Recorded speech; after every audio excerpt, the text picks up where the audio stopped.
This is a typical swatch: knit, flat, knit a row, purl a row, knit a row, purl a row. And that's great if that's how you're going to work the piece that you're knitting. But if you're going to knit in the round, you're going to want to swatch in the round, because your tension with a knit stitch is actually slightly different than your tension in a purl stitch. And you're not going to purl when you're working in the round.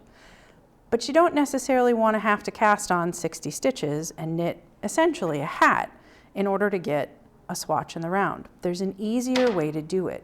You can swatch in the round, but get a flat swatch. So that's what I have here. I've just finished knitting a row, but instead of turning it over, I'm going to slide it back on my circular needles. Let me flip it over here so you can see. There's strands across the back. It's forming a tube, but only one side of it is knit, and the other side is just a strand carried again across the back. So I'll show you how that's done.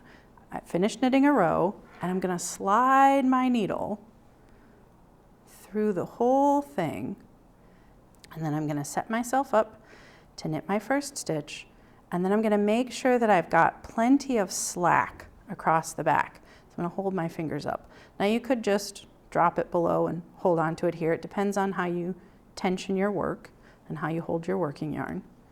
And then I'm just going to knit my way across again.